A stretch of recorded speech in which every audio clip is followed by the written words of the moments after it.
Hello everyone, आज के इस वीडियो में मैं वाइकिंग्स वाला सीजन 1 एपिसोड 2 को एक्सप्लेन करने वाला हूं। पर अगर आपने एपिसोड 1 की एक्सप्लेनेशन नहीं देखी है तो वीडियो आई बटन पे दिया हुआ है, पहले उसे देख लें, उसके बाद इस वीडियो को कंटिन्यू करें। तो एपिसोड 2 में दिखाया जाता है कि आज फैसले का दिन है। लिएफ और फ्रेडिस को कैद करके रखा गया है। लिएफ फ्रेडिस से पूछता है, क्या तुम्हें न्याय मिल गया? फ्रेडिस कहती है, हाँ मुझे न्याय मिल गया और बोझ हल्का हो गया। और फ्रेडिस को इस स्ट्रीट पे पूरा भरोसा है कि वो उन्हें सजा नहीं देगी।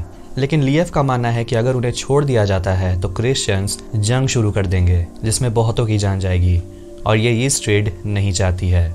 और ईस्ट ट्रेड के लिए यही आसान होगा कि वो हम दोनों को मार दे। पर लास्ट में कहता है कि उसे फ्रेडिस पर नाज है।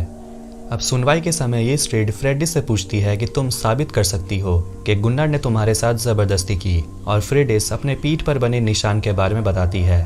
क्रिश्चियंस ये देखकर चिल्लाने लगते हैं और ओलाफ मजाक करते हुए कहता है कि ये तुम्हारे किसी प्रेमी ने भी बनाया हो सकता है। ईस्ट ट्रेड कहती है कि पहले का टाइम अलग था, तुम बदला ले सकती थी, लेकिन अब समय बदल चुका है। और उसे फिर पूछती है, क्या तुम्हारे पास कोई और सबूत है? और फ्रेडिस कहती है कि वो लड़ना चाहती है, अगर वो गलत है तो उसका भगवान उसका साथ नहीं देगा। और ईस्ट ट्रेड ओलाफ को लड़ने को कहती है, लेकिन ओलाफ किंग कनूट को कहता है कि इस गुनाह की गंभीरता को समझें और फ्रेडिस का धर अलग कर दे। फिर आता है हैरल्ड, जो फ्रेडिस के बचाव में कहता है कि अगर गुन्नार वाइकिंग्स के लिए एक अहम हिस्सा था तो गुन्नार के बदले हम अपने साथ फ्रेडिस का भाई लिएफ को रख सकते हैं, जो नाव का कप्तानी करना यहाँ सबसे अच्छा जानता है, और इसने तूफान में भी अपने नाव को ग्रीनलैंड से कैटीगट लाया। और जब फ्रेडिस की जान दांव पर होगी तो लिएफ हमें धोखा नहीं देगा। इसीलिए ईस्ट ट्रेड लिएफ को राजा कनूट की सेना में शामिल होने को कहती है, और लिएफ मान जाता है अपनी बहन को जिंदा रखने के खातिर। अब राजा एथेलरेड को देखते हैं, जो अपने लोगों को ये बता रहा होता है कि कैसे उसने 1 साल पहले अपने राज्य से सारे वाइकिंग्स को मिटा दिया था, लेकिन उस दिन नॉर्वे के एक दल ने उनके गिरजाघर को तबाह कर दिया। लेकिन आज एथेलरेड ने उस गिरजाघर को फिर से खड़ा किया है। एथेलरेड को उसका सलाहकार गॉडविन बताता है कि उत्तर में वाइकिंग्स हम पर हमला करने की तैयारी कर रहे हैं, और एथेलरेड कहता है कि वो सही थी, वाइकिंग्स जरूर आएंगे। और एथेलरेड की तबीयत बहुत खराब है। हैरल्ड अपने बाबा के नाव लिएफ को संभालने देता है और कहता है कि एक दिन वो बड़ा नाव उसका होगा, लेकिन उसके लिए उसे पहले नॉर्वे का राजा बनना पड़ेगा। किंग कनूट उसी बड़े नाव में बैठता है और अपना परचम लहराता है। हैरल्ड फ्रेडिस से मिलता है और फ्रेडिस कहती है कि मैं यहाँ अपने काम से आई थी, लेकिन तुमने मेरा फ़ायदा उठाया और तुम मेरी मदद कर सकते थे, लेकिन तुमने ऐसा नहीं किया। तुम यहाँ क्या करने आए हो? और हैरल्ड कहता है कि हम कैटीगट से निकल रहे हैं और हमें लौटने में 5 महीने लग जाएंगे, इसलिए जाओ अपने भाई से मिल लो। फिर फ्रेडिस बंदरगाह जाकर अपने भाई लिएफ और अपने ग्रीनलैंडर साथियों से मिलती है और कहती है एक दूसरे का ख्याल रखना। और हैरोल्ड को अपना लॉकेट उतार कर देती है ताकि हैरोल्ड फ्रेडिस को इस लॉकेट के जरिए इन 5 महीनों में याद रख सके। अब नाव में ग्रीनलैंडर्स योहान और थॉमस से मिलते हैं।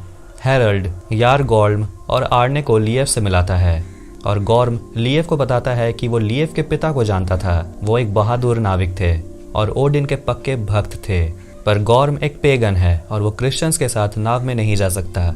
लेकिन हैरल्ड उसे कहता है कि उनके पास और कोई चारा नहीं है। लिएफ अपने नाव में सभी को कहता है कि अपने हथियार एक डब्बे में डाल दे। कोई भी हथियार लेकर नहीं बैठेगा, क्योंकि उस नाव में क्रिश्चियंस और पेगन्स दोनों है और कोई भी एक दूसरे पर हमला कर सकता है। लेकिन गॉर्म रखने से मना कर देता है, और लिएफ कहता है कि यहाँ कोई भी एक दूसरे का दुश्मन नहीं है। ये सुनकर सभी अपने हथियार निकालकर उस डब्बे में रख देते हैं, और गॉर्म को भी रखना पड़ता है, लेकिन वो एक हथियार छुपा कर रखता है। फिर सारे वाइकिंग्स कैटीगट से निकल जाते हैं लंदन के लिए। तो वहीं लंदन में बीमार एथेलरेड से मिलने उसकी बीवी महारानी एमा आती है, और वहाँ राजकुमार एडमंड प्रेयर कर रहा होता है।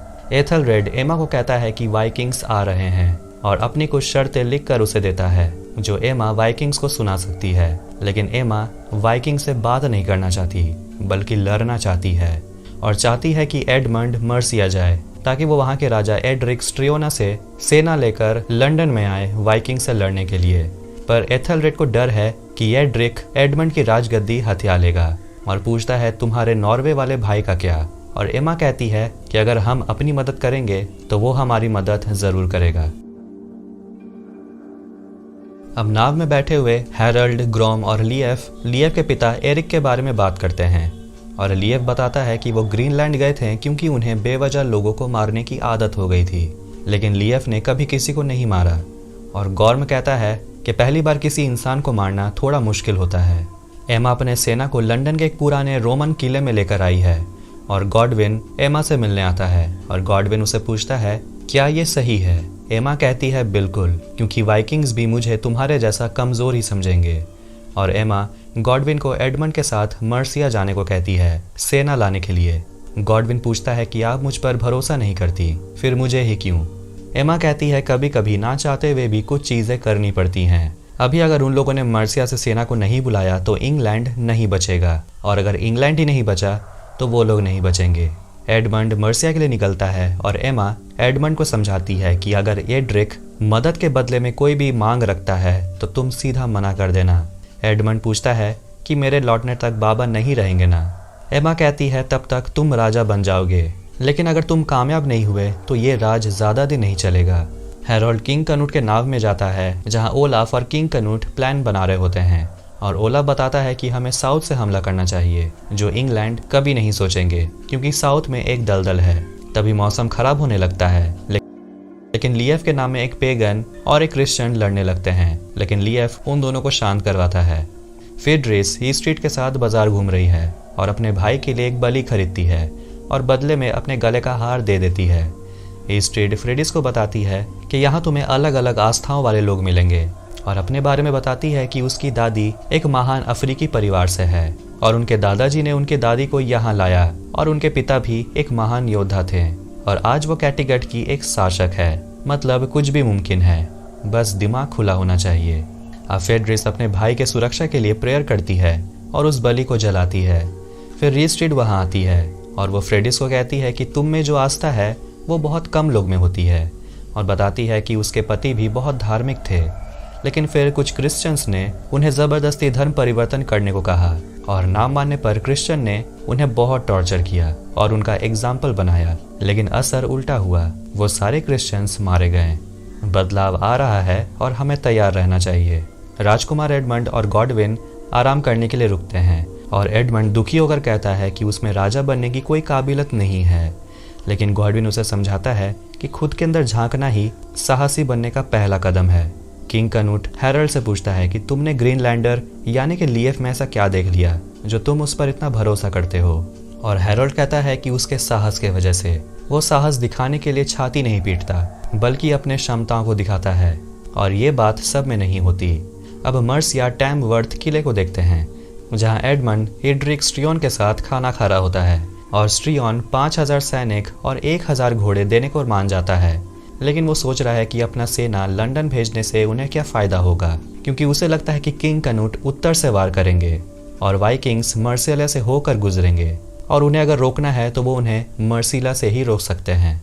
पर एडमंड इस पर कहता है कि एमा को ऐसा नहीं लगता और गॉडविन बताता है कि एमा एक नॉर्मन है, वो रोलो की वंशक भी है, इसलिए वो वाइकिंग्स के बारे में आपसे ज़्यादा ही जानती है। फिर स्ट्रियोन गॉडविन के पिता के बारे में बात करता है जो गॉडविन को अच्छा नहीं लगता। राजकुमार एडमंड स्ट्रियोना के बातों से तंग आकर कहता है कि आपको मदद नहीं करना है तो रहने दीजिए, लेकिन आप अपने इस बात पर कायम रहिएगा और जब मैं एक दिन राजा बन जाऊंगा तो ये याद रखूंगा कि कैसे आपने एक राजा के आदेश को मना कर दिया। अब एडमंड के कॉन्फिडेंस को देखकर स्ट्रियोना थोड़ा हिल जाता है और कहता है कि एमा से कहने कि वो लंदन ज़रूर आएगा। सारे क्रिश्चियंस वाइकिंग यहाँ चैंटिंग कर रहे होते हैं और गॉर्म लीएफ पर चिल्लाता है कि तुमने हमें भटका दिया और क्रिश्चियंस पे चिल्लाता है कि तुम्हारे भगवान भी हमारे कोई मदद नहीं कर रहे हैं। और ग्रॉम फिर पूछता है कि दूसरी नाव कहाँ है। लीएफ ग्रॉम को जवाब देता है और कहता है कि मौसम सुधर रहा है और वो सभी पश्चिम की ओर जा रहे हैं और हम भटके नहीं हैं। शायद दूसरे भटक चुके होंगे लेकिन हम नहीं।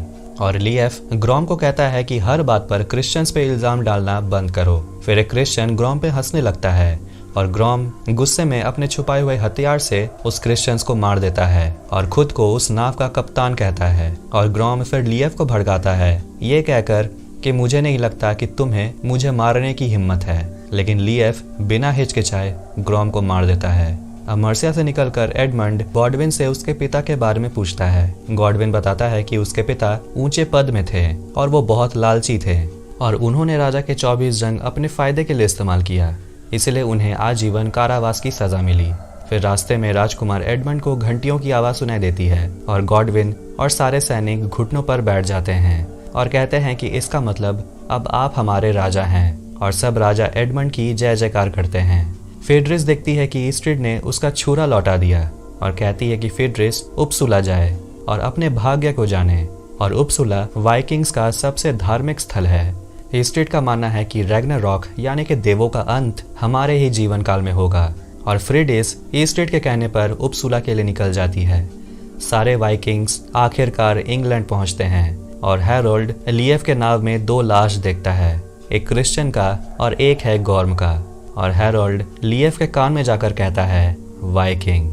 और यहाँ वाइकिंग्स वाला सीजन 1 एपिसोड 2 खत्म होता है। तो वीडियो पसंद आए तो वीडियो को लाइक करें, चैनल को सब्सक्राइब करें। मिलते हैं नेक्स्ट वीडियो में। Take care.